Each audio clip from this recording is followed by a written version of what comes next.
I am not doing what I'm supposed to be doing, and I need to find what that thing is. So I watched some videos in that moment. I watched a couple TED Talks and just kind of decided like I needed to pick out what I did enjoy, even from this negative experience, and then add those to my experiences in the past and ultimately say, here's what I need to do next. This is episode number 66 of The Inspiring Talk with Jordan Gross. Welcome guys to The Inspiring Talk. My name is Bijay Gautam. I'm host for this show. Each week I interview today's most successful and inspiring personalities to help you realize your inner potential.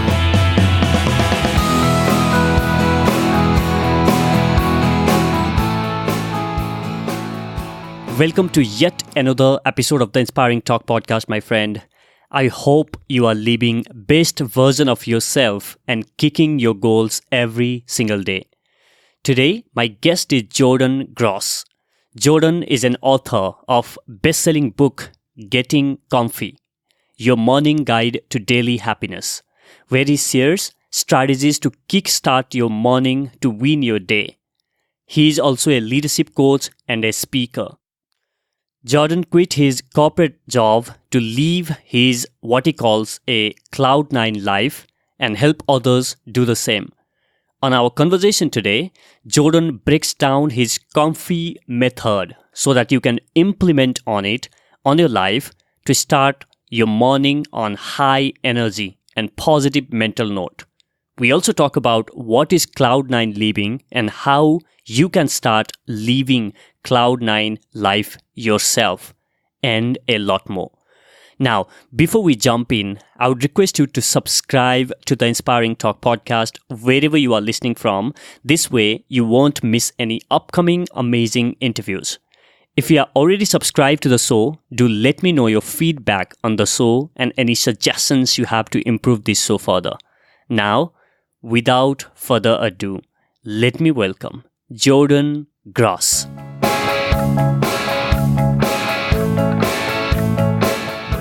Jordan, welcome to the show. Hey, BJ, thanks so much for having me on. How you doing? I'm doing good. Thank you so much for being here. It's an absolute pleasure having you here, my friend. No, the pleasure's all mine. I can't wait to be on the Inspiring Talk. I hope I can bring some value to your audience in a very creative and unique way. I always want to be a little bit different, so I hope that stands out in this interview here. Absolutely, Jordan. You have been doing some phenomenal work out there. And so why don't you go ahead and talk a little bit about your background or maybe what's been your upbringing like? Yeah, totally. I like to start here with a story about a potentially harmful experience that could have been that I actually turned into a favorable experience. And I think it really shows the type of person that I have become, and it shows the mindset that I want to relay to all of you throughout this episode, right? So when I was about 10 years old, I had just finished up a soccer tournament or something, got a big trophy, and I headed out to lunch with my friend and his family. And I remember the restaurant we were at, it was called Ben's Deli on Long Island in New York. And I was with my buddy Eric, his dad Zach, and his sisters Paris and Carly. Now, this was one of those great meals where the service was fantastic, and the waiter came over and he tried to interact with us, and he gave Paris and Carly crayons because they were a little younger than us, and he was talking to Eric and I about our tournament, and he was a soccer guy, so it just felt amazing, right? And the food was good too. So toward the end of the meal, the waiter comes over and he says to Zach, the dad at the table, he says, here's your bill. And I was wondering, are those three yours? The kids. He was talking about Eric, Paris, and Carly. And then me, the curious 10-year-old kid that I was at the time, I sort of chimed in with a big smile on my face and I said, "Oh, you're right. How'd you know?" And this next part, I'll never forget. And Bruce looked at Paris, he looked at Carly, and he looked at Eric. He looked at me, and then he looked at Zach, and then he looked at me again, and he finally said, "Well, them three are skinny." And man, I can remember that smile turn into a frown for the first real time. I can remember how awkward the environment around me felt. I could remember my friend's dad, Zach, saying, "Don't worry about it, Jay. He didn't mean it like that." And as I look back and think about it, I don't think he meant it like anything. That was just what he observed, but it was still what he said. It was still what I heard. And I knew I was bigger than my friends, but this was the first time I heard it out loud, right? So this was the first time where I was faced with a choice. And my choice in that moment was to, one, accept Bruce's comments and really take them negatively and allow them to negatively impact the person who I could become moving forward. But then there was the second choice. And the second choice in that scenario was to actually embrace Bruce's comments, right? So I was overweight and I had these big, thick glasses because I was cross eyed, and I had long hair and I was commonly mistaken for a girl. And last but not least, my last name is Gross. So people were already saying ew before they even knew who I was, right? Sure. So there I was as a young kid with these seemingly detrimental, almost like life defining characteristics, but I actually decided to use them to my advantage, right? And I was bigger than everybody else. So I used that to my advantage in sports, and I had always been an amazing athlete, right? People would call me nerdy because of the big glasses. So I said, fine, I'll be a nerd. And I was incredibly studious, right? And I've always really excelled in the classroom. And my last name being Gross, right? I use that as an opportunity for people to laugh with me rather than laugh at me. So I became known as one of the funny guys. And I know people can't see you and I talking, BJ, but I don't have long hair anymore. So I did change that one. But for so long, I was known as this funny, long haired, and smart athlete, right? And that was a huge step for me. That was a defining moment because I could have chosen the other route. I could have become reserved. I could have had self pity. I could have really taken Bruce's comments to heart and said, you know what? I can't be better. I can't use this to improve my life, right? So that was this defining moment that really has set me up for how I view any situation. It's all about framing and how you can create the positives out of it, right? So to move forward and answer your question even further, even though I had these characteristics that could have made me feel like an outsider, I actually was always an insider growing up. So, like I said, I was a very good student. I was a very good athlete. I had a lot of friends. I have the best parents and family in the entire world. So, I always, on paper, by the book, I fit in. I was this insider kid. But with that being said, there was always this voice in the back of my head that said, you need to stand out. You need to be different. You need to be weird, be unique, do you, do yourself. And ultimately, as the more I experienced this traditional path that I was on, going to school, getting good grades, having internships in finance, having internships in consulting, going to get a master's degree, right? I became more and more aware of the person I wanted to become, and ultimately am where I am now, which is totally deviating from the norm and choosing this path that is so much more aligned with the person who I know I should be at the end of my life, right?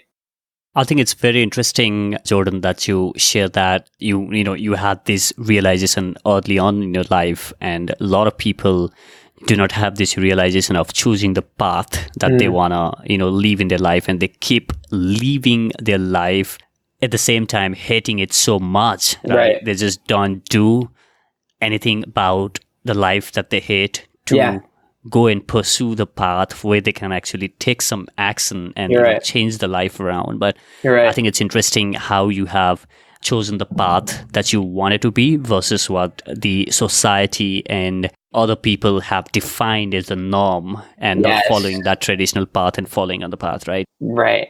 So now let's take a bit of a jump there and to talk about the first book, which was also a bestseller. Being comfy.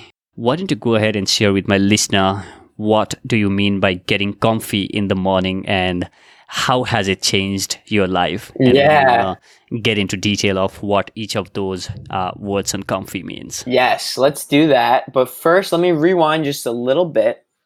So how the book came to fruition was because, like I mentioned to you, BJ, I was sort of listening to this voice in the back of my head, and I said, you know what? I've found a passion, right? And here I am in this fancy master's program, but I love the restaurant industry. And if I By want the way, to, where did you go for the masters? I went to Kellogg School of Management in Chicago. Hmm, Yeah, yeah. So that's interesting. Northwestern University's business school. And I did my master's in management studies, and I used the year to explore myself. And I had great conversations and great experiences really in the food and restaurant world, where I even started my own startup company. I helped other startup companies in this space. And I ultimately said, you know, I have found my passion. If I want to own restaurants when I'm 35, 40, 50 years old, why not start now, right? But I had to learn the hard way that sometimes passion and hobby doesn't always lead to purpose, right? So very quickly into that experience, it was a very chaotic industry. It was very intense. It was very traditional, actually. Whereas, like I said to you, BJ, I always wanted to be creative and innovative. But here I was basically being a robot in my position, going through the motions.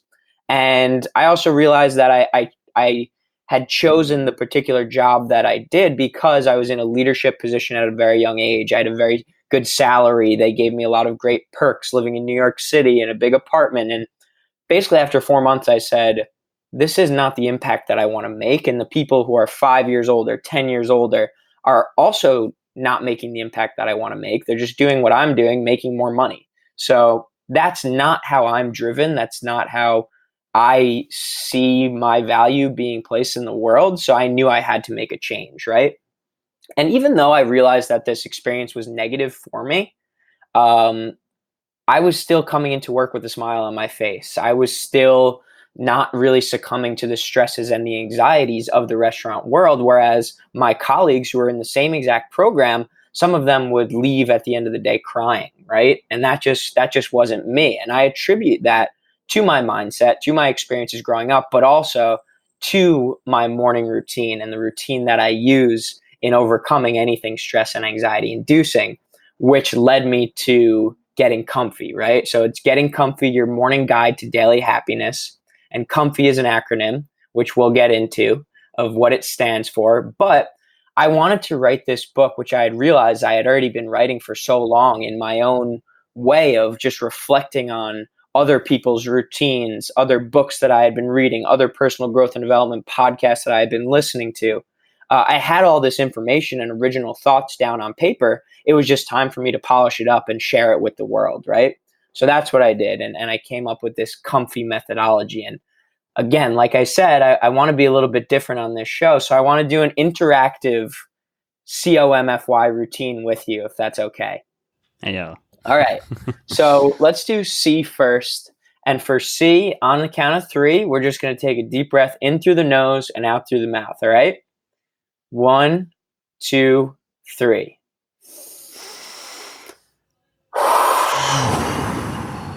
Amazing. So you just did the C part of your morning routine. And C stands for calm.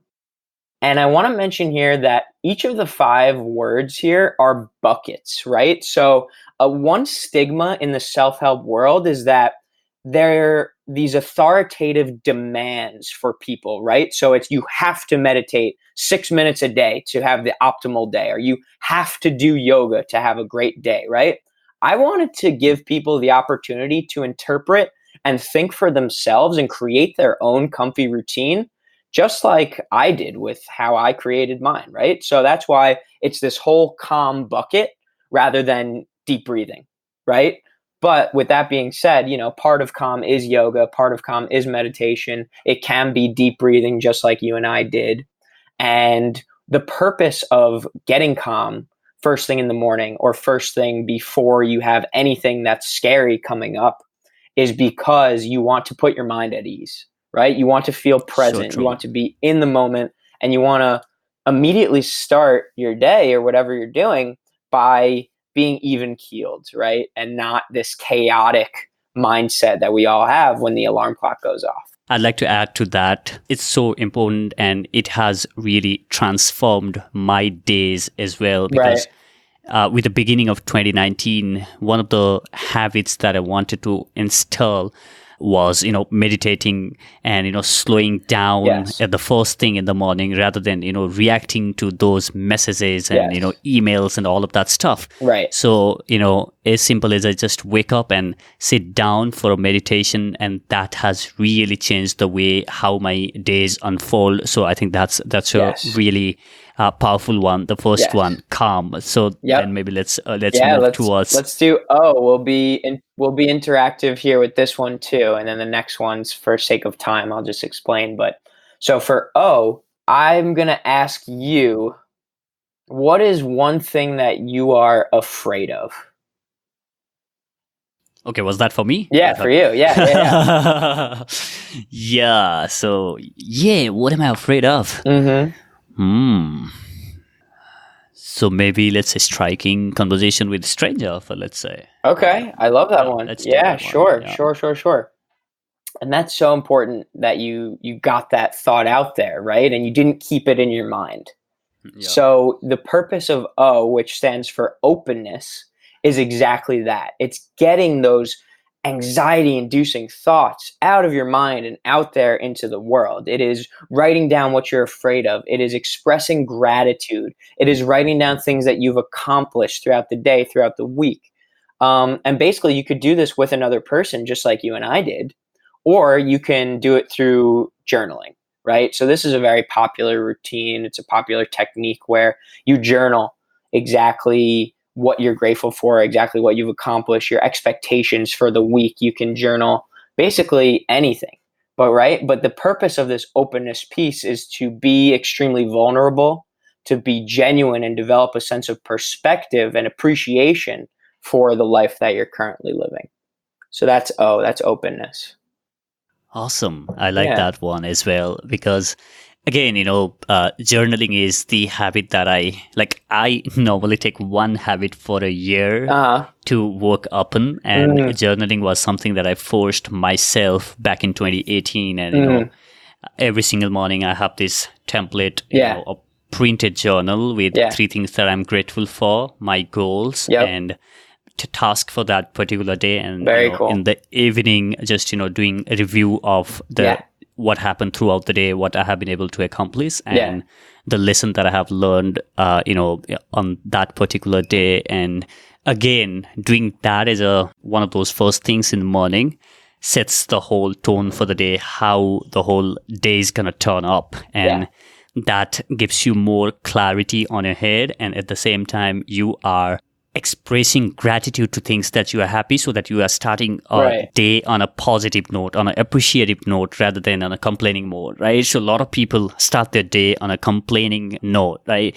Complaining about the things, and and just with those kind of emotions. So I think that's important one as well. So now let's move to the third one, which is M. So the third one is M. I won't make you get up out of your seat right now, but M is super simple, and it stands for movement, right? So movement can be a walk, it could be a run, a weightlifting session.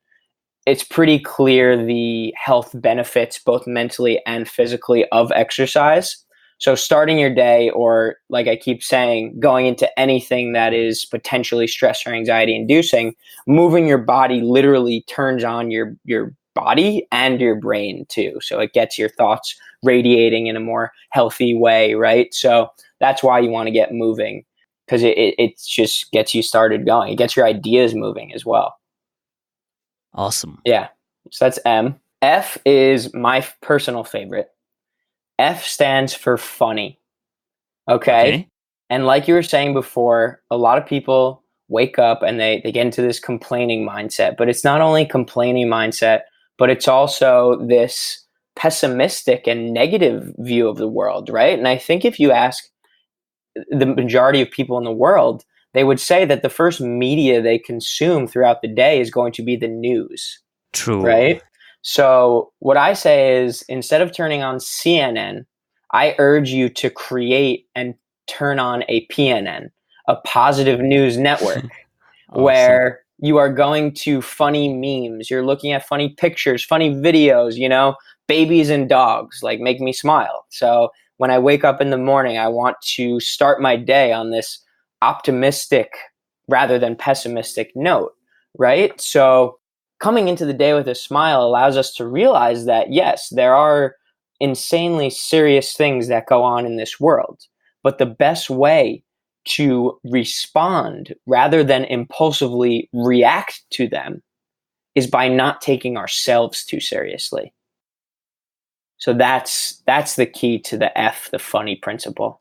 Be thankful because you are alive and you got to Yeah. see yet another day, right? Yeah.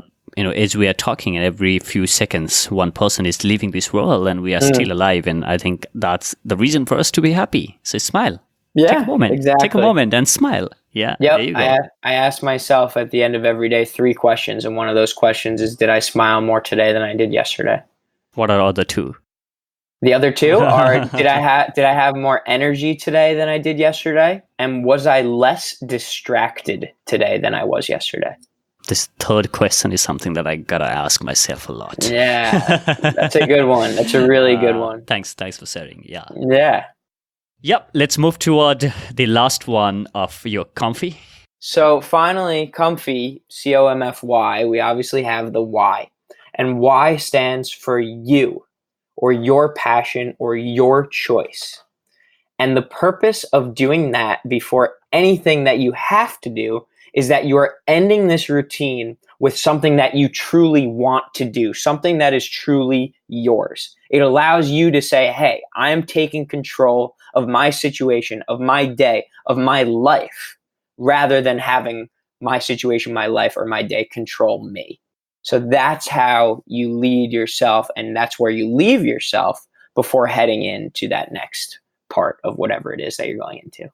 That's just amazing. I think that framework kind of summarize all the different things that you can do when you wake up in the first thing in the morning, right? From being calm and being open and putting your thoughts down on the paper, being more open. Either you can have conversation with your partner, or maybe just put it down on the paper, and on a journal, and then do some movement to get those, some good hormones, being released on your body, and then be funny, smile, be happy, and get straight into something that you truly care about, something that you really want to work and make impact in this world. I think that's really powerful framework. Thanks, Jordan, for sharing this. And it's sorry, but it's go ahead. It just, even with your answer with the openness piece, talking to strangers, right? That is very symbolic of a stress or anxiety inducing experience, right? So this routine, what it's turned into is, it's not just a morning routine anymore. It's what I do before I go and talk to strangers, right? It's what I do before this podcast interview, before a public speech, before a big meeting, a sales call, right? This is how I get into the right mindset.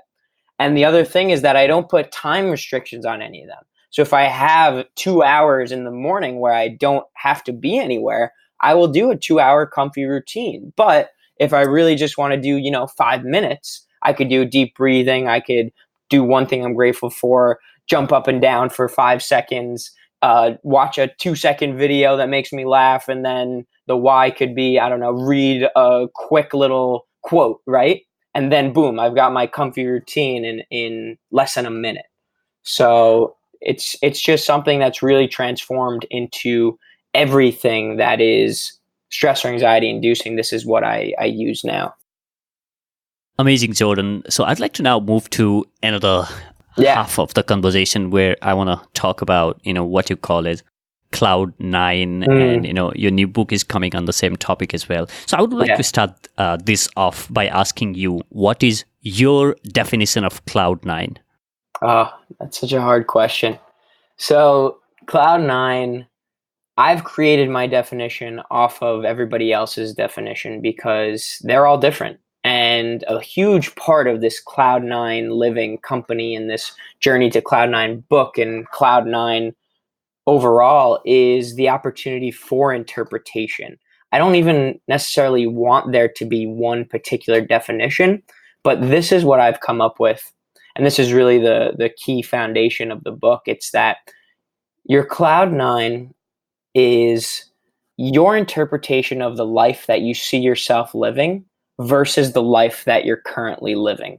So the closer you are to that interpretation of where you ultimately want to be, then you are living your life like you are on cloud nine. It's these decisions and choices that you make based on yourself, your own heart, your own intuition, rather than what society or other people expect you to decide for yourself, right? So that's what I truly think cloud nine is.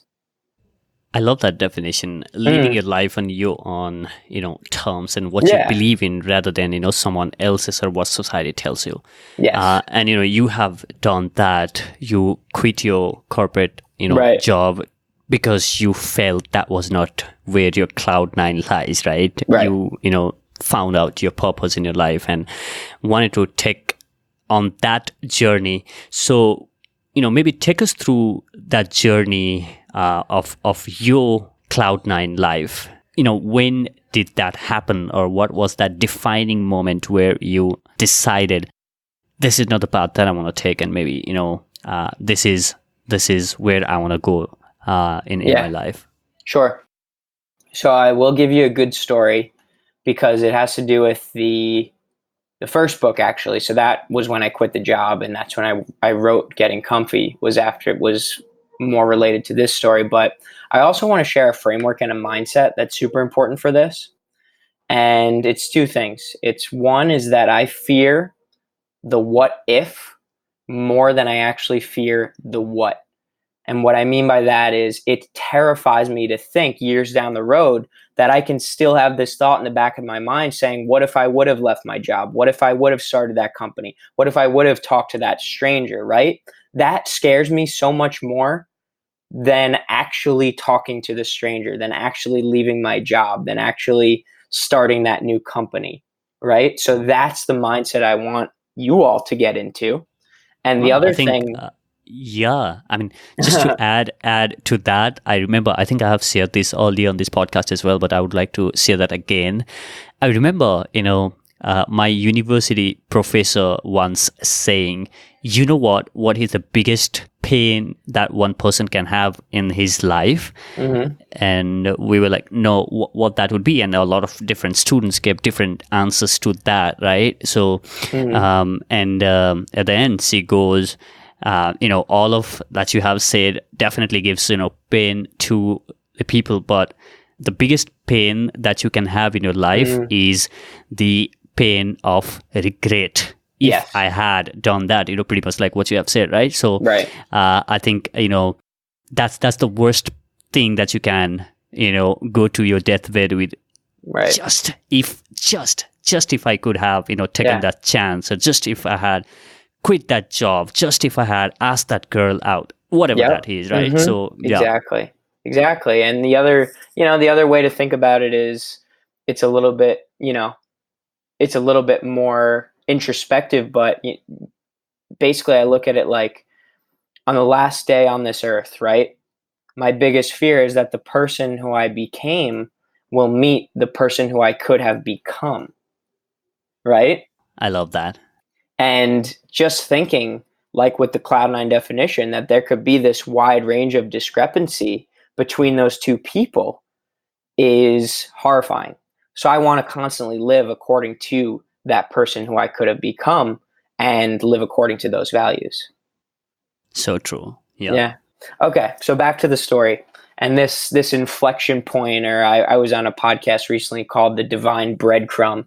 And this breadcrumb moment was like that little drop that allowed me to realize I needed to, find the breadcrumb and make the change, right? So I like that saying for this. But basically, I was in that corporate job. I was in restaurant management and leadership, right? And I had a day where I was on the floor in the restaurant, interacting with guests, a normal day, suit and tie, putting out fires, all those kinds of things. And then I also had to do all of the administrative work after the day was over. So restaurant closes around midnight. Administrative work takes 2 to 3 hours afterward. And I was the only person in the restaurant. So 3 o'clock, 4 o'clock in the morning, I was basically doing an inventory check.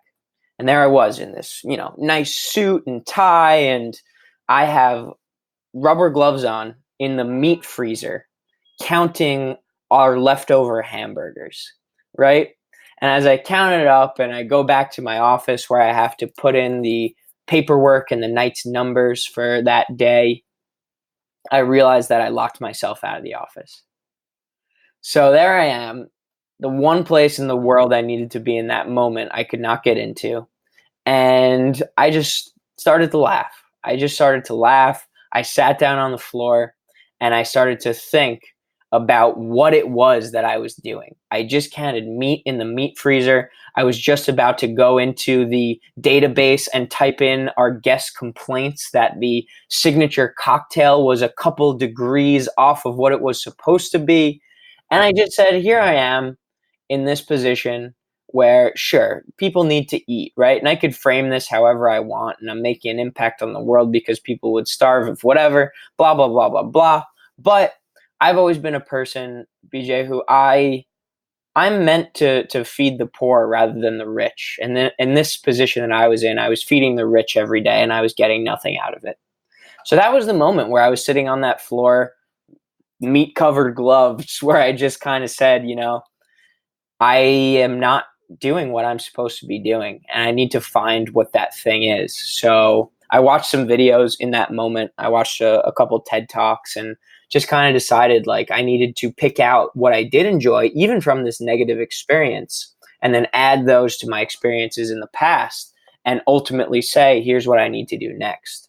And that's what led me to leaving that job and starting my next thing, which was writing and speaking and coming out with different stories that allowed others to interpret for themselves how they can live their optimal lives.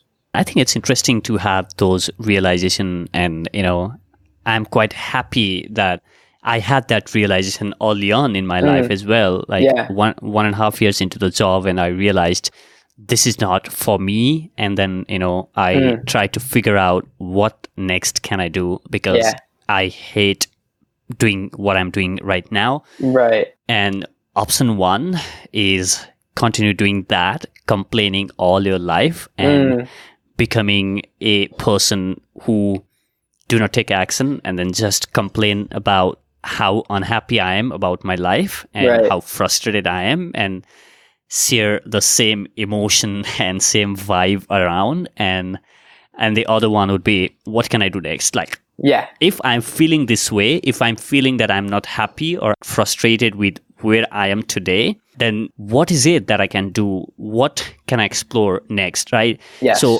and it's not that something that you find one thing and, you are set for life, and it might happen that, it's a constant change. So maybe doing the same thing for another couple of years, you might get interested by something else, and that's totally normal, right? It's not that you find one thing for your life and then you are sorted. It doesn't work like that. I see a lot of people saying find that one thing, and go after it and chase it, and I kind of don't believe in that. As you evolve, as your mind expand, as you start having conversation with people, and then a lot of things can pop out, and you can experiment with all of those. So now give a framework, or maybe share with my listeners how we can start living our Cloud9 life. Yeah. So Cloud9 living is all about finding purpose. It's about finding fulfillment. And in what you were just saying, I resonated with it so much, right? Because sometimes we believe that passion is what we need to go after. And it needs to be this one thing that we focus on and dedicate our lives to, right? But just recently, I was listening to a talk from Elizabeth Gilbert, who wrote Eat, Pray, Love. And she was giving a talk on Oprah's Super Soul Conversations podcast. And Elizabeth Gilbert said, I have been paid. I have made my living. I have made my life off of finding my passion and then telling others to find theirs. And it wasn't until very recently that somebody reached out to me after one of my talks and said, Liz, I came to your talk expecting to change my life. And I am a traditionally successful woman who has money, career success. But if I were to have what you were explaining, this passion, right, that you put into such simple terms on that stage, I feel like I would know what that was. But Liz, I don't think I have just one passion, right? I don't think there's that one thing for me. So what Elizabeth Gilbert did in response to this was she changed her opinion on discovering passion and exploring passion, and rather, and this is what I truly resonate and believe in, is exploring your curiosities, right? It is allowing yourself to get immersed in something that makes your head tilt to the side just a little bit, right? If you read an article about cryptocurrency, then maybe read another one if it interests you. Maybe read another. Maybe have a conversation. Maybe do a little side gig in cryptocurrency, a project, right? But you don't need to devote your life to it just yet, you know?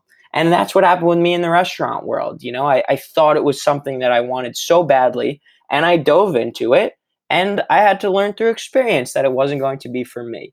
So this is the framework, right, that I've set up for people who want to live their Cloud9 lives based off of all of the research that I've done in talking to other people who feel like they are living or have attained their Cloud9 lives or Cloud9 moments. It starts with self-awareness and getting comfy, right? And having that routine for yourself, and having a means to get calm, to be open with others, to move, to have smiles on your face. And then, that why piece is what we're trying to find, right? But that why piece in the moment is exploring your curiosities. So the second part is then about doing that dive into the real world and ultimately experiencing what you think is going to light you up. So it's taking that dance class. It's going to that networking event on finance, right? It's doing things in the real world that get you outside of your comfort zone and allow you to experience firsthand, and being aware of that experience and intentional about it. Then it's actually, this part is unique. I don't ever hear of anybody promoting this, but I say to do a couple of things that you are not going to enjoy. So, Okay. if it's taking a singing lesson, right? Like, I'm not a singer, but I want to go take a singing lesson because from that experience, first and foremost, it's something cool where I can get outside of my comfort zone. But secondly, I get to be more aware of the little pieces of it that I did enjoy, right? So did I like having a one-on-one teacher, and what transferable skill can that lead to? Oh, well, a mentor, right? So I realized that from this singing lesson that to others would seem like it was just nothing, a stupid experience. To me, I realized that the teacher was amazing and taught me something. So in my life moving forward, I need a mentor who can teach me something, right?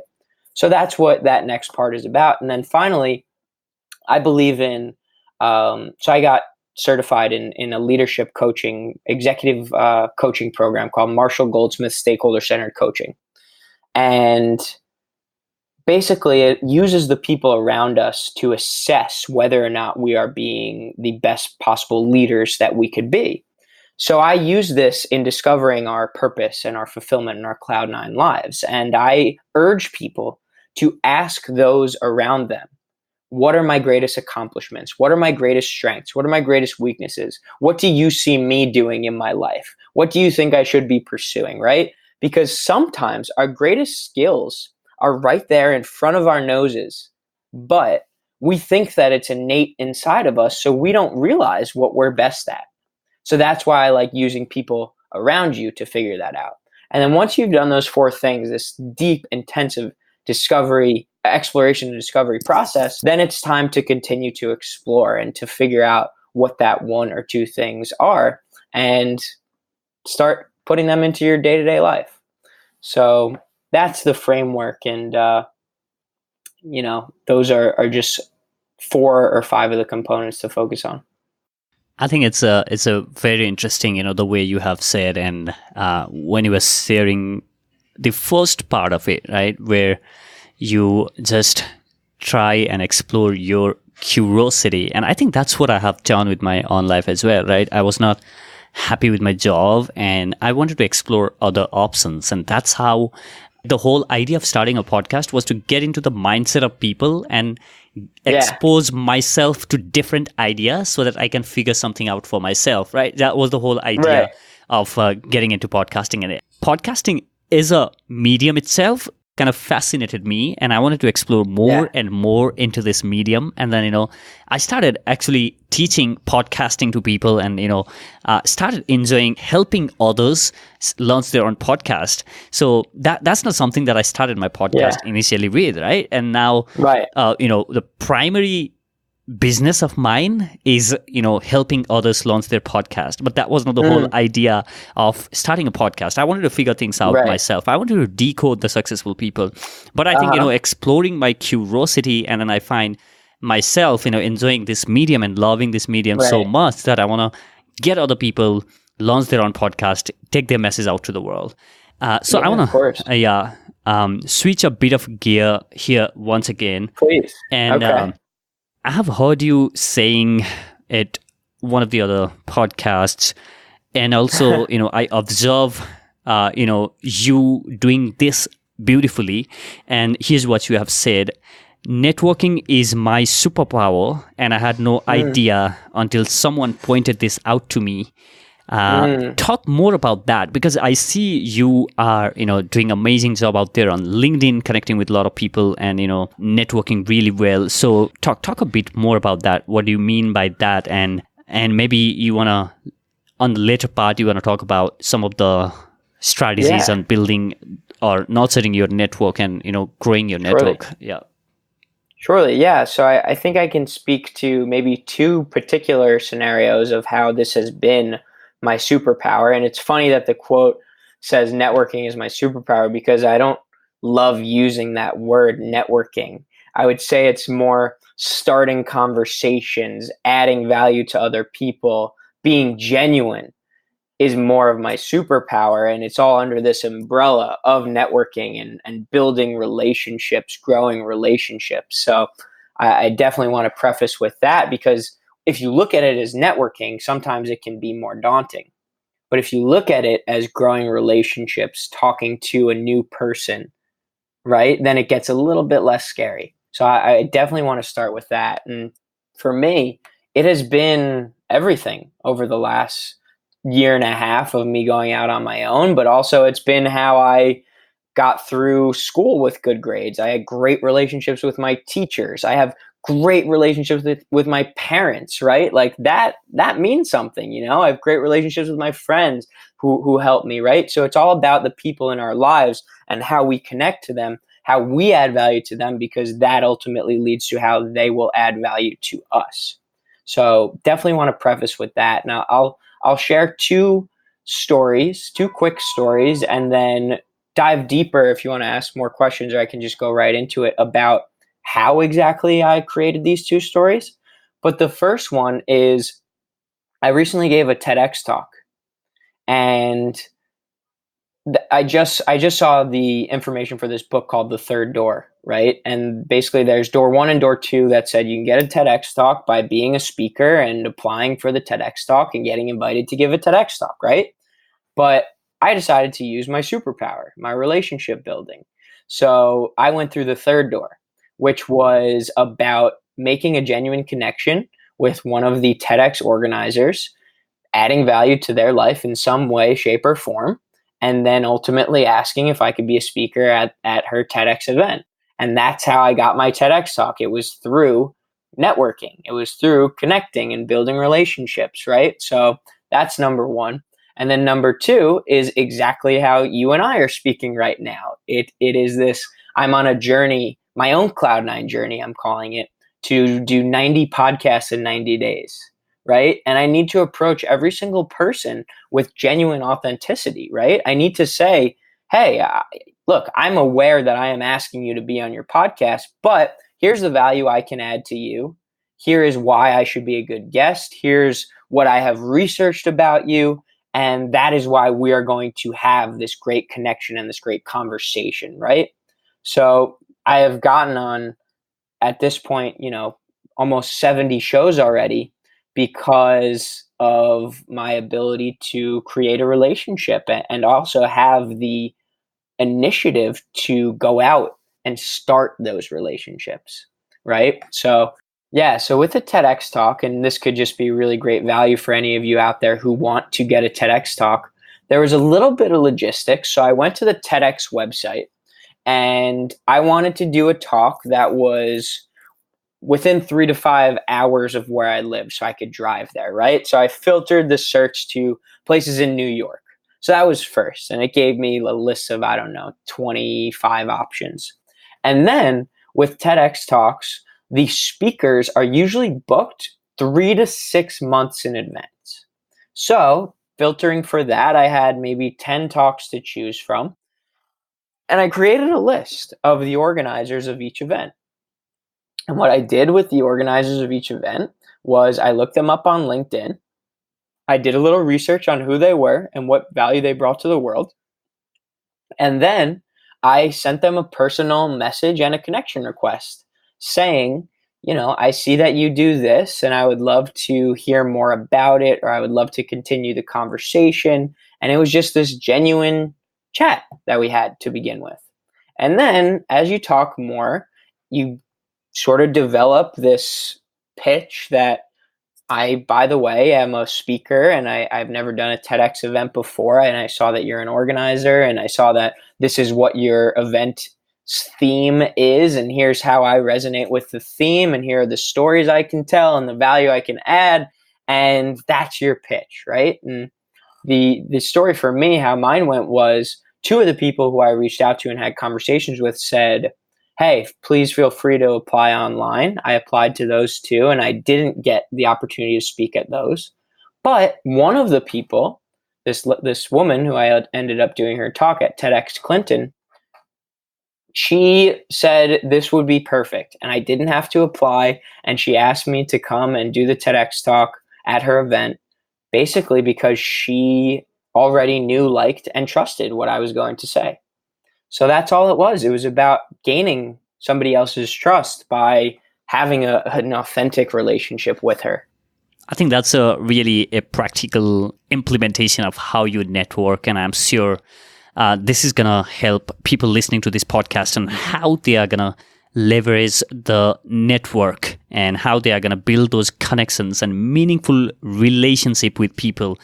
And I love the fact that you highlighted saying that it's more about adding value first rather than making that ask as a first thing, right? For example, that's huge. Yeah, and in the example that you have given, imagine you sending that connection request by writing on a LinkedIn note saying, hey, I see that you organize a TEDx event. I would like to be a speaker and blah, blah, blah, because they get like hundreds of those requests, right? Exactly. But you put yourself out as a genuine person and adding value to them before you actually met that ask. So this is, I think, highly underrated, and a lot of people don't understand this. And seriously, just go and ask, make that ask first, even before you made an attempt to understand what they stand for or what they really care about. And I think that's a really important message out there. All right, Jordan. You want to add something? I just wanted to add one thing. It's a phrase I came up with the other day, and I think it's really fitting for that last part of the conversation. It's, it's like my mom always used to tell me, what's the worst that can happen? They say no, right? But I think it's more than just the worst. What's the worst that can happen? They say no.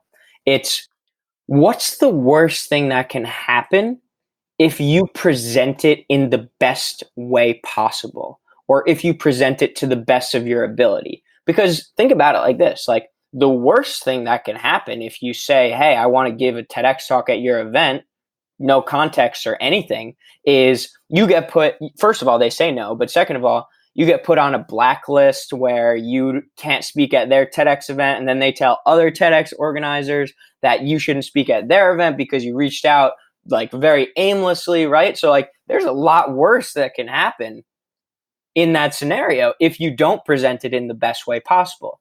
But if you present it in the best way possible and have that conversation and say, hey, I know you're a TEDx organizer and this is what your talk is about, and here's what I talk about, and here's how I could add value to what you're doing, then the worst thing that can happen is that they'll say, unfortunately, we don't have the room, or unfortunately not this year, or unfortunately we just don't see you as a speaker for us this year. And then that's okay, where maybe you get to try again next year for the same type of person, right? So that's the last thing I wanted to mention, was that it's not just what's the worst thing that can happen attitude. It's what's the worst thing that can happen if I present it to the best of my ability. All right, Jordan, now it's time for us to jump into the Yes. enlightening round. Are you excited for this one? Yes, I am. This is my favorite part of podcast interviews. What inspires you to do everything that you do? My parents inspire me to do everything that I do. I think if I can make them proud and show them who they've created, then that's all I need. That's the only satisfaction I need, or approval that I need. That's really it. Which one daily habit do you believe has been game changer for you in your success journey? Getting outside, being outside, spending time in nature. Could you share a book or two that has influenced you personally in the recent past? So I'll do one fiction and one nonfiction. The nonfiction book, I will probably always answer this question the same, is How to Win Friends and Influence People by Dale Carnegie. Awesome book. And then, yeah, it's so good. And then the fiction book is The Magic Strings of Frankie Presto by Mitch Albom. And the reason why is because of the creativity and uniqueness of it, and the life lessons it was able to present through a totally fictional, never can happen, magical, realist type of book, right? The interpretation you can get and implications you can put onto your own life they were hidden, but they were so apparent that it was this fiction book that is life-changing, right? And that's what the Journey to Cloud9 is. My book in 6 months, it's this fiction book that has totally personal growth and self-development principles within it. If you were to start this success journey all over again, what are those 3 things that you would have done differently? I wouldn't have studied economics in college. I would have taken the phrase you don't need to know what you are going to do with your life a little bit less literally, and I would have at least started to explore it at a younger age, maybe my freshman year of college or something like that. And I would not have... I'm going to stick with those 2. Awesome. I think those 2 are important. No worries. So could you share some online tool or app that you use on a regular basis, maybe, to that helps you in becoming better organized, or maybe disciplined, or maybe, for exercise or something of that sort? Yeah, so I'm actually not an app or technology person at all. I would say that my handwritten daily planner is the tool or app that helps me every single day, because I write down everything in there and it keeps me organized, and checking things off gives me this sense of instant gratification, right? And that's what my tool would be, is to have a daily planner and something that you actually hand write, because that just rewires your brain in a different way that we're not used to with all of this technology. So I'll go against the grain on that question and provide a different perspective.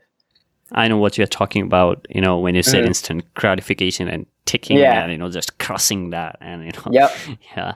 Awesome. I have one last question left for you, Jordan. But before that, if people would like to reach out to you, maybe learn more about you and your work, and maybe get updates on, your upcoming book, The Journey to Cloud9, what is the best possible way to connect with you and get in touch with you?